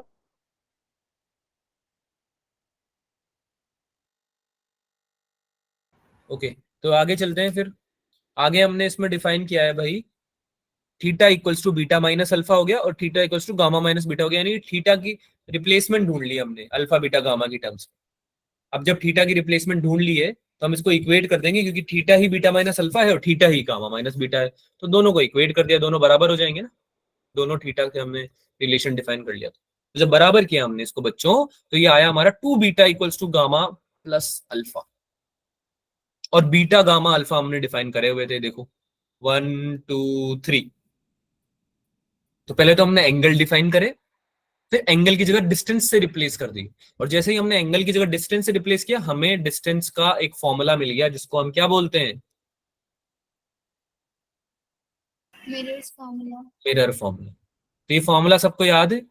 इसका डेरिवेशन Yes. आप समझ चुके हो? ये डेरिवेशन आपने पहले भी पढ़े हुए थे, पर ज्योमेट्री से मैंने आपको फिर भी एक बार रिवाइज करा दी, ताकि अगर आप बोर्ड्स में आते हैं ये तो आप पता चले आपको। और दूसरा इंपॉर्टेंट चीज क्या, पर्पस क्या है, 10th क्लास में तुमने पढ़ा हुआ है ये, फिर भी मैंने रिवाइज कराया है। रीजन ये है कि रे ऑप्टिक्स में इन्हीं डायग्राम्स में कुछ ना कुछ ट्वीक करके तुम्हें क्वेश्चन दे देगा एग्जामिनर। अब अगर तुम्हें बेसिक डेरिवेशन पता है, फंडामेंटल्स पता है, तो तुम इन यूज करके इन चीजों को, उन क्वेश्चंस को सॉल्व कर सकते हो। पर अगर तुमको ये नहीं पता, तुमने रट लिया 1/f equals to 1/v plus 1/u, तो तुम फॉर्मूला लगाते रह जाओ, आंसर नहीं आने वाला। तो आपको पर्पस समझ में आया कि हमने क्यों उसको डिराइव किया है? बोलो भाई। Yes sir Yes, sir. ठीक है, चलो भाई ठीक है। एक और पॉइंट पढ़ लेते हैं, मैग्निफिकेशन। मैग्निफिकेशन तो तुमको पता ही कि क्या होता है, the size of the image relative the size of object, यानी कि ऑब्जेक्ट के मुकाबले, ऑब्जेक्ट के कंपैरिजन में इमेज कितना बड़ा है या छोटा है। ऑब्जेक्ट के मुकाबले इमेज का क्या साइज है, कंपेयर करते हैं हम, तो उस कंपैरिजन को हम क्या बोलते हैं? मैग्निफिकेशन, है ना। तो इसलिए इसका फॉर्मूला भी यही होता है, height of image upon height of object, यानी कि हाइट कितनी है आपकी इमेज की विद रिस्पेक्ट टू ऑब्जेक्ट, ये आपका क्या हो जाएगा? मैग्निफिकेशन हो जाएगा। तो ये भी हमने ज्योमेट्री से डिफाइन कर लिया। दो ट्राइंगल लिए ए पी और पी, ठीक है। इसमें ऑब्जेक्ट ले लिया था हमने इस वाले ट्राइंगल में, और एक इमेज वाला ट्राइंगल ले लिया, क्योंकि हमारी इमेज जो बन रही थी वो इन्वर्टेड बन रही थी ना। कॉनकेव में जनरली इन्वर्टेड ही बनती है ना। अरे कॉनकेव मिरर में अधिकतर इन्वर्टेड बनती है ना इमेज। Yes. Yes, यार sir. नहीं समझ में आ रहा? समझ में आ रहा है ना? यस सर कॉनकेव मिरर में क्या बनती है भाई? इन्वर्टेड बनती है जनरली। तो इन्वर्टेड इमेज नीचे की तरफ बनी हमारी, तो उसकी हाइट हमने h2 ले ली और h1 ले ली ऑब्जेक्ट की हाइट। तो भाई ज्योमेट्री से, सिमिलर ट्राइंगल से हम ये बता सकते हैं कि a dash b dash divided by ab, ये दोनों ट्राइंगल सिमिलर है। ए बी पी और a dash b dash p, ये दोनों ट्राइंगल सिमिलर है। अरे यार नहीं समझ में आ रही क्या बातें? Yes, sir. ये एंगल सेम होगा, ये एंगल सेम होगा, हाँ। तो ये सिमिलर ट्राइंगल्स की तरह कैटेगराइज किया जा सकते हैं इनको, है ना।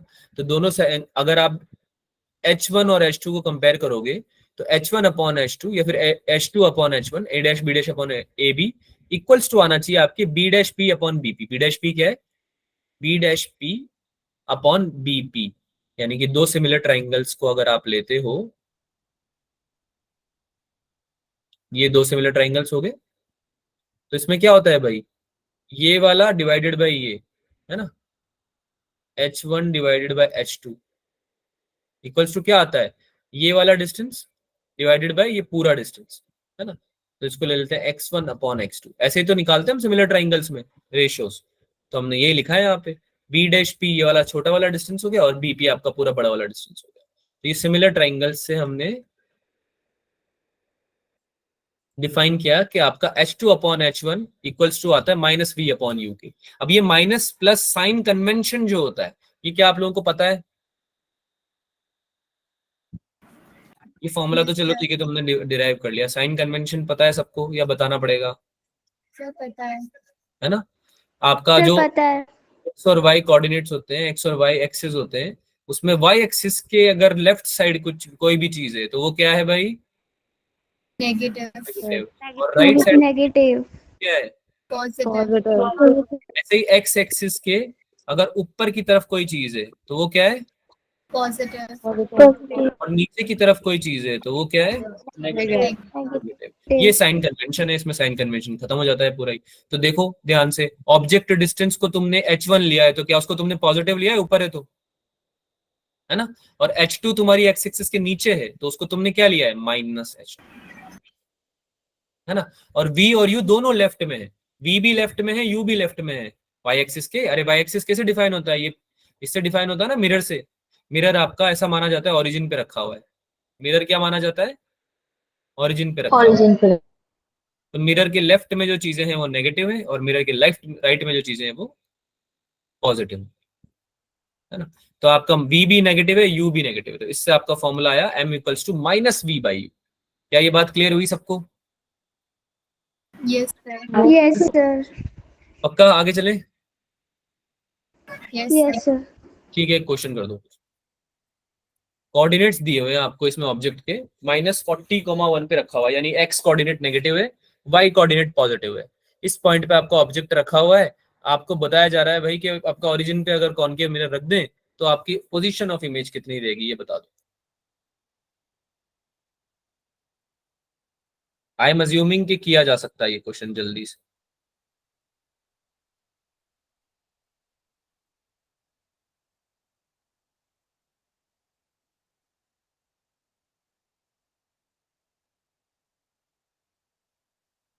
हो जाएगा ना?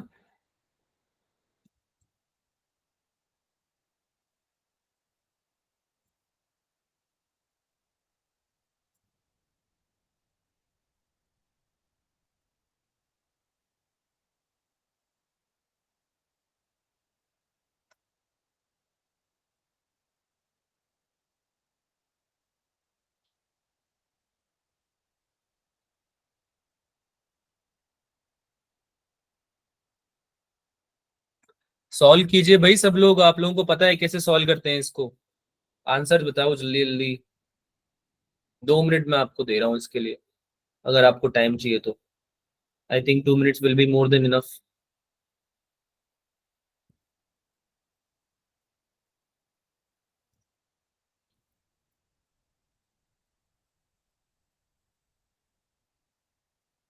कोई चीज ऐसी लग रही है क्या जो गिवन नहीं है इसमें?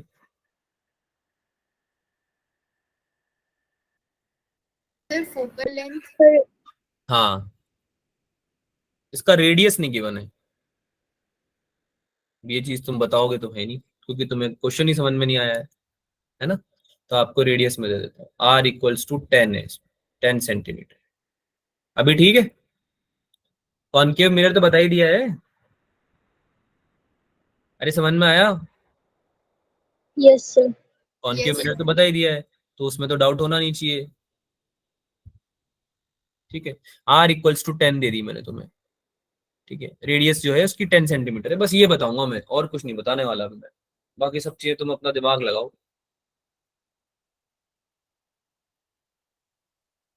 जैसे ही आंसर आ जाएगा, आपको पोजीशन बतानी है इमेज की बेसिकली, क्या पोजीशन, कोऑर्डिनेट होगा कुछ ना कुछ, वो आपको बताना पड़ेगा। क्या निकालना पड़ेगा भाई कोऑर्डिनेट निकालने के लिए?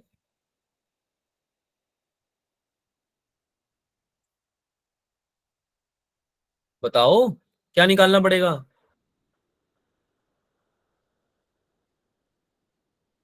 नहीं समझ में आ रहा क्या?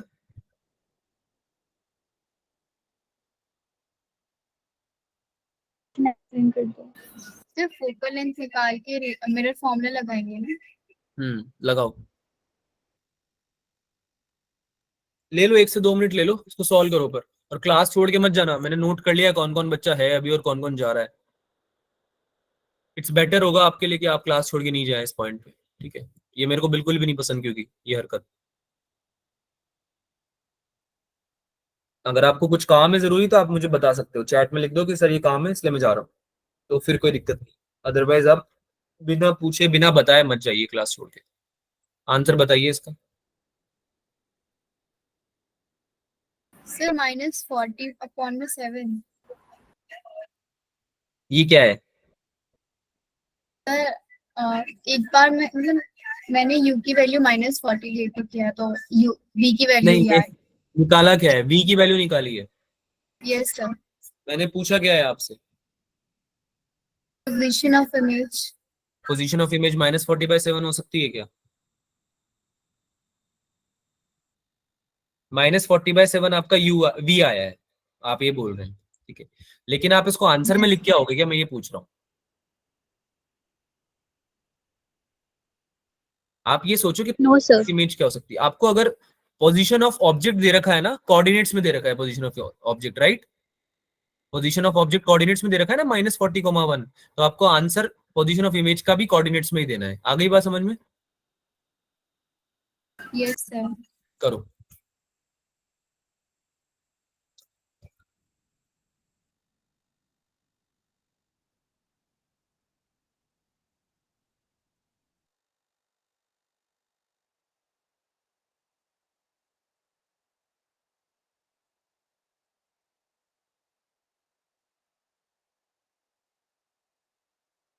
डिस्कस कर लेंगे डिम्पल, थोड़ा ट्राई तो करो बच्चा, 10th क्लास का क्वेश्चन है ये, this is not the question of 12th class. आप थोड़ा ट्राई तो करो बच्चा। मिरर फॉर्मूला लगाना आता है तुम लोगों को? लगाओ मिरर फॉर्मूला, एक बार डायग्राम बनाओ, डायग्राम बनाने से समझ में आएगा कि तुमसे पूछना क्या चाह रहा है। सर पोजीशन ऑफ इमेज तो -40/7 ही आ रही है। मैंने कब मना किया कि नहीं आ रही है? मैंने तो ये बोला है कि कोऑर्डिनेट्स में आंसर देना पड़ेगा ना आपको, पोजीशन ऑफ इमेज में। कोऑर्डिनेट्स आपके -40/7 का मतलब समझते हो आप? सिर्फ फॉर यू डिम्पल, सर अगर आप एक्स और वाई कोऑर्डिनेट्स। ये आपकी मिरर है, राइट? अब आपका ऑब्जेक्ट कहीं रखा हुआ है 40,1 पे, -40,1 पे रखा हुआ है, मुझे नहीं मतलब ये ऑब्जेक्ट कहाँ रखा हुआ है, ठीक है? लेकिन आप बोल रहे हो कि मेरी आंसर है जो आ रहा है -40/7, यानी कि यहाँ पे कहीं आ रहा है -40/7, राइट? यही आ रही है position of image. Yes sir. तो आप बोलना चाह रहे हो कि प्रिंसिपल एक्सिस पे बनेगी इमेज, ये बोलना चाह रहे हो आप? यानी कि आप बोलना चाह रहे हो हाइट ऑफ इमेज 0 है?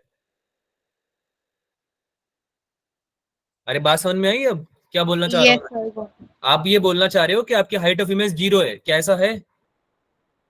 No sir. बस फिर सर सही आंसर बताओ।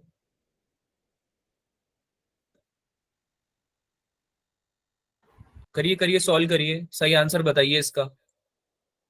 डिस्कस कर लेंगे हम लोग, एक बार ट्राई कीजिए सब लोग।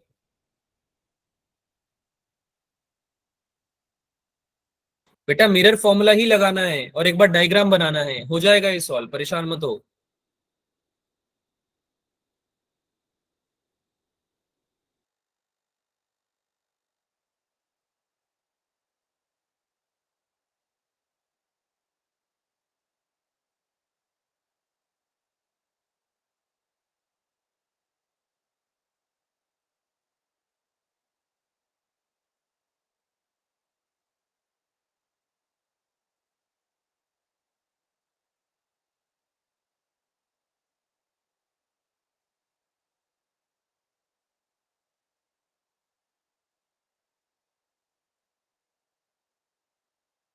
सर हाँ बोलिए। सर -40/7 और 1.7. 1.7। minus 1 1 upon by 7. 7. Okay cool, बढ़िया। हाँ भाई, मेरे होनहार छात्र छात्राओं, निकला किसी का, या डिस्कस किया जाए इसको? करें discuss? Yes, sir. Yes, sir. ठीक है, तो क्वेश्चन क्या बोल रहा है समझो।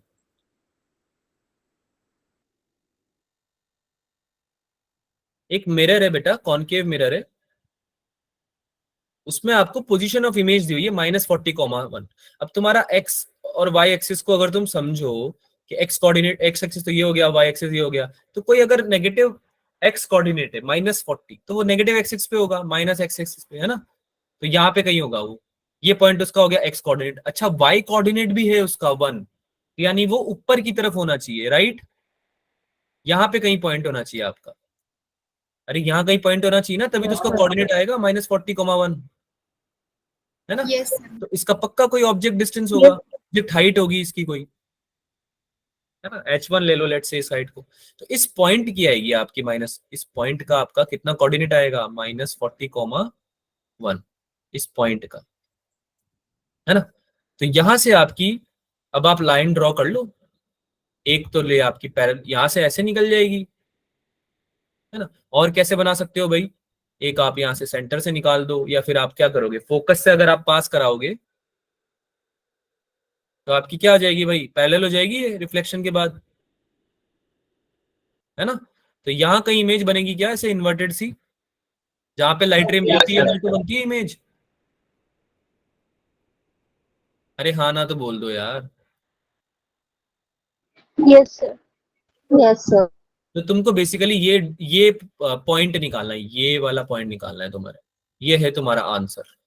ये पॉइंट जो निकल जाएगा तुम्हारा आंसर आ जाएगा। तो ये पॉइंट देखो कहाँ पे है, क्या ये पॉइंट थर्ड क्वाड्रेंट में है क्या, ये फर्स्ट क्वाड्रेंट हो गया, सेकंड हो गया, थर्ड क्वाड्रेंट हो गया, ये फोर्थ हो गया, ये दो पॉइंट थर्ड क्वाड्रेंट में है क्या। तो इस क्वाड्रेंट में एक्स भी नेगेटिव होता है और वाई भी नेगेटिव होता है, तो आपका आंसर दोनों माइनस में आना चाहिए। ये बात क्लियर हुई। Yes, sir. Yes, sir. अब ये एक्स और वाई कोऑर्डिनेट निकालने के लिए मुझे क्या चाहिए, ये डिस्टेंस चाहिए। ये डिस्टेंस अगर मुझे मिल गया, इसको मैं कोई येलो से बना देता हूँ, ये डिस्टेंस मुझे मिल गया, ये वाला, तो ये मेरा एक्स कोऑर्डिनेट आ जाएगा क्या, x coordinate. Yes, sir. Yes, sir. और अगर ये डिस्टेंस मिल गया, ये वाला डिस्टेंस मिल गया, तो ये मेरा क्या आ जाएगा, वाई कोऑर्डिनेट आ जाएगा, हाँ या ना।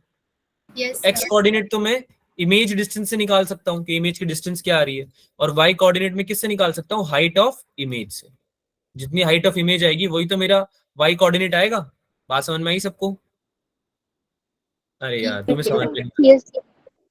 Yes, sir. पक्का समझ में आ गया, है Yes, ना। Yes, sir. sir. तो मुझे क्या निकालना है, एक तो इमेज डिस्टेंस निकालना है, v निकाल दूंगा, और एक में h निकाल दूंगा, h2 निकाल दूंगा, मतलब हाइट ऑफ इमेज, तो दोनों निकल जाएगी। तो भाई सबसे इजी तरीका है, सबसे पहले तो डिफाइन कर लो, u तुम्हारा कितना है, -40 सेंटीमीटर। हाइट ऑफ इमेज कितनी है, सॉरी हाइट ऑफ ऑब्जेक्ट कितना है, बताओ, 1 centimeter. +1 सेंटीमीटर, है ना, +1 सेंटीमीटर। अरे कोई डाउट तो नहीं है इसमें, No, sir. No, sir. पक्की बात है ना। अच्छा f कितना दिया हुआ है, f Sir, -5. 5 या -5, Minus Sir, 5. Minus 5. Sir, -5. Concave mirror है ना, कॉनकेव मिरर की फोकल लेंथ कहाँ होती है, लेफ्ट साइड में, लेफ्ट साइड में होती है ना उसकी फोकल लेंथ। तो लेफ्ट वाली चीजों को माइनस लेते हैं प्लस लेते हैं, Minus Minus. लेते हैं. Negative. माइनस लेते हैं। तो ये चीजें गिवन थी हमको। अब तो हम मिरर फॉर्मूला लगा देंगे, झट झट आंसर निकाल देंगे। 1/v + 1/u = 1/f। 1/v चाहिए, 1/f क्या हो जाएगा, 1/-5। 1/v माइनस ऑफ 1/-40 ये हो जाएगा। तो v कितना आ जाएगा मेरा इससे, -40/7। यही आ रहा है क्या, yes, Sir. sir. है ना। ये तो निकाल लोगे ना यार, इसको सॉल्व थोड़ी करवाओगे मुझसे अब तुम, बताओ करूं solve. No, sir. No, sir. No, sir. No, sir. Magnification, next चीज कौन सी हेल्प करने वाली है आपकी, मैग्निफिकेशन। क्या होती है मैग्निफिकेशन, -3/u. हाँ, h2/h1 = minus V1, minus V1. तो H2 निकालना है, H1 दिया हुआ है, माइनस ऑफ V, तो minus of -40/7 upon object distance कितना है, अरे बता minus दो, 40. -40। minus ये ऊपर वाला तो कैंसिल हो जाएगा, माइनस माइनस, तो अभी भी आंसर आएगा माइनस में, है ना, एक माइनस बच जाएगा, माइनस बच के कितना आ जाएगा 1/7। 7. आंसर कितना आ गया, 7. पोजीशन ऑफ इमेज कितनी आ गई, -40/7 कॉमा -1/7। आया समझ में? 7. Yes, sir. Yes, sir. Yes, sir. Easy question था, करने लायक था, Yes, sir. तो करना Yes. चाहिए। Yes, sir. आंसर क्यों नहीं आया फिर? देखो ऐसे क्वेश्चन, इजी क्वेश्चन जो है खासकर उनको आप सॉल्व करेंगे तभी आपको कॉन्फिडेंस बढ़ेगा, ठीक है। तो आपको जो चीज, अब देखो तुम्हें इसमें कॉन्सेप्ट पता था, हमने कल बात करी थी ना, कॉन्सेप्ट और कैलकुलेशन दो चीजें होती है। तो कॉन्सेप्ट अगर आपको पता है तो फिर आपका आंसर क्यों नहीं निकल रहा है, उस चीज को सोचा करो, उस चीज को एनालाइज किया करो कि यहाँ पे ऐसी कौन सी चीज थी जो मैं समझ नहीं पाया। अगर मैं डायग्राम बना देता या डायग्राम बना देती मैं, तो शायद मुझे क्लियर हो जाता कि मुझे क्या चाहिए। तो डायग्राम बना के देखा तुम लोगों ने, Yes, sir. है ना, डायग्राम बनाया करो। डायग्राम को भी तुम्हें समझना पड़ेगा कि डायग्राम जो तुमने बनाया है क्या वो सफिशिएंट है, क्या तो वो सही है। अगर सफिशिएंट है तो तुम्हें आंसर मिल जाएगा, है ना। तो अब देखो, होपफुली ये समझ में आया हो, अगली बार से तुम कर लो। अब प्लेन मिरर की कुछ प्रॉपर्टीज के बारे में बात कर लेते हैं यार। प्लेन मिरर तुमको सबको पता ही है क्या होता है, पता है ना प्लेन मिरर क्या Yes. होता है? Yes, sir. एक कर्व्ड मिरर हो Yes, गया, sir. रिफ्लेक्टिंग सरफेस जो जिसमें कोई एंगल नहीं है, जिसमें कोई कर्वेचर नहीं है, तो प्लेन मिरर है। तो प्रॉपर्टीज क्या होती है इसकी, size of extended object equal to size of extended object equal to side of extended image. यानी कि एक्सटेंडेड ऑब्जेक्ट जो है आपका, जो एक पॉइंट से एक्सटेंड किया गया, एक्सटेंडेड मतलब एक पॉइंट से एक्सटेंड किया गया है ना, इसका जो भी साइज है, इसका जो साइज है वो किसके इक्वल आएगा, इसकी इमेज के साइज के। जब भी प्लेन मिरर से इमेज बनेगी तो बेसिकली बात इतनी हो रही है कि साइज ऑफ ऑब्जेक्ट कितना हो जाएगा, ऑब्जेक्ट का साइज इक्वल टू किसके हो जाएगा, size of Image size. Image, Extend. है ना। ये पहला प्रॉपर्टी हो गया। Second is the image is erect if the extended object place parallel to the mirror. अगर पैरेलल है मिरर के, जैसे कि ये मिरर है, इसके पैरेलल तुमने अगर ऑब्जेक्ट रख दिया तो तुम्हारा क्या हो जाएगा भाई, इमेज इरेक्ट ही रहेगा, Yes, sir. है ना, इरेक्ट रहेगा उसके। The image is inverted if the extended object lies perpendicular to the plane mirror. अगर आपके परपेंडिकुलर हो जाएगा, आपका परपेंडिकुलर हो जाएगा प्लेन मिरर के, तो आपका जो इमेज आएगा वो क्या आएगा, इन्वर्टेड आएगा। इन्वर्टेड समझते हो,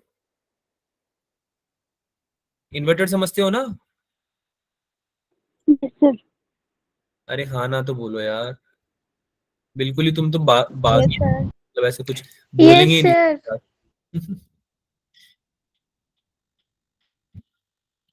ठीक है, आगे चले। तो एक और इसका वो पढ़ते हैं रूल। तो अगला अगला रूल क्या हो गया इसका, if an extended horizontal object is placed in front of the mirror inclined 45 degree with the horizontal, the image formed will be vertical। क्या बोल रहा है कि अगर 45 डिग्री एंगल बन रहा है तो आपका इमेज जो आएगा वो आएगा वर्टिकल। तो आप इसको डायग्राम से समझ सकते हो, जो डायग्राम दिया हुआ है यहाँ पे, उस डायग्राम से आप इसको समझ सकते हो। क्या आपको डायग्राम समझ में आ रहा है?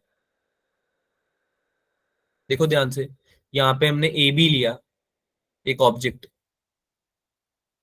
45 डिग्री प्लेस्ड है किसके, मिरर के। जो मिरर है आपका वो हॉरिजॉन्टल से कितना एंगल बना रहा है, 45. 45 डिग्री का एंगल बना रहा है। Five. तो आपने जो अपनी ऑब्जेक्ट को प्लेस किया उसको आपने पैरेलल टू एक्सिस ये इसके किया, हॉरिजॉन्टल एक्सिस के, है ना। तो ये भी कितना एंगल बनाएगा, ये भी कितना एंगल बनाएगा मिरर से, 45 ही बनाएगा, 40. है ना। तो जब आप Yes, sir. 45 डिग्री पे रखते हो हॉरिजॉन्टल से अपने ऑब्जेक्ट को, तो आपकी इमेज जो बनती है वो सीधी बन जाती है, वर्टिकल। ये देखो कैसे बनी है, एक लाइट रे इस पॉइंट से ऐसे गई, तो इसको हमने एक्सटेंड किया, ऊपर की तरफ गई ना। Common direction of incident lights from point A and B, A और बी से कॉमन जो डायरेक्शन में जा रही है वो रिफ्लेक्ट होके ऊपर की तरफ जा रही है, क्योंकि यहाँ पे अगर हम नॉर्मल बनाना चाहेंगे तो ये theta incident angle equals to reflected angle आएगा ना। तो ये आपका हो जाएगा बेसिकली क्या, horizontal incident rays on the mirror gets reflected in vertical direction. Vertically हो जाएगी ये रिफ्लेक्ट। तो इसको जब आप पीछे की तरफ प्रोजेक्ट करोगे तो आपकी जो इमेज बनेगी वो कैसे बनेगी, वर्टिकल। बात समझ में आई सबको? Yes sir. अगर आपका ऑब्जेक्ट मिरर से किसी एंगल पे है 45 डिग्री के एंगल पे, नॉट किसी एंगल, 45 डिग्री के एंगल पे, तो उसका जो रिफ्लेक्शन आएगा बच्चों वो कैसा आएगा, वर्टिकल। आपको इमेज जो बनेगी प्लेन मिरर से वो कैसी बनेगी, वर्टिकल। तो ये कुछ प्रॉपर्टीज हैं प्लेन मिरर की जो आपको पता होनी चाहिए, जो आपको हेल्प करेंगी क्वेश्चन सॉल्व करने में। बात समझ में आई? Yes, sir. Yes sir. Screen चली गई है क्या हमारी? Yes Yes, sir. sir. चलो एक काम करते हैं, रुको शेयर करते हैं पहले तो स्क्रीन को। अब मुझे एक बात बताओ, एक सवाल है जो तुम सॉल्व करना चाहोगे या उसको होमवर्क में लेना चाहोगे? एक आखिरी सवाल जो है उसको तुम क्लास में सॉल्व करना चाहोगे या घर पे लेके जाना चाहोगे? मैं क्वेश्चन बता देता हूँ तुमको। स्क्रीन दिख रही है ना? Yes, yes sir. Sir. No, sir. क्या बात कर रहे हो, दिख तो रही है? Sir, नहीं दिख रही. नहीं दिख रही, एक सेकेंड।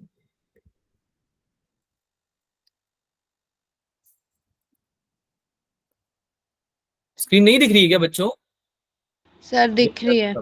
डेटा खत्म हो गया क्या? चलो स्क्रीन में देखो बेटा, स्क्रीन नहीं दिख रही तो एक बार क्लास रिजॉइन कर लो, मे बी कोई दिक्कत नहीं हो। वैसे इसको हम लास्ट क्वेश्चन नहीं ले रहे हैं, कोई प्रॉब्लम नहीं। तो क्वेश्चन एक काम करो, आप होमवर्क में ले लो।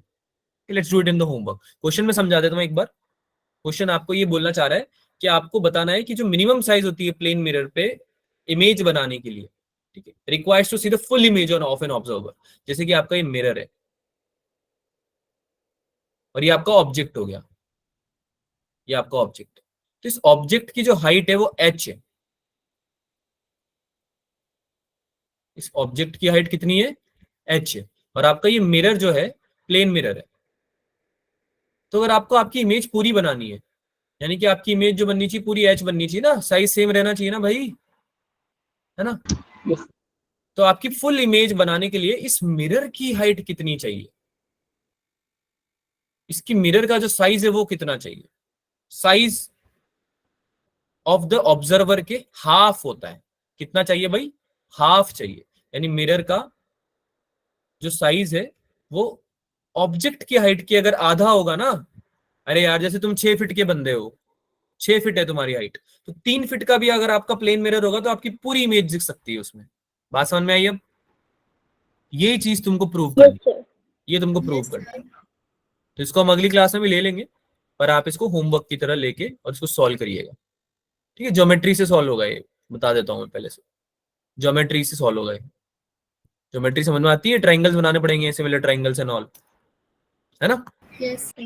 चलो भाई, तो आज हमने आज की क्लास में ऑप्टिक्स का बेसिक समझा, सारा फंडामेंटल समझे सारे, ठीक है? कुछ क्वेश्चंस हमने प्रैक्टिस किए और अगली क्लास में हम क्या करने वाले हैं, हम ऑप्टिक ये EMI का रिवीजन करेंगे नेक्स्ट क्लास में।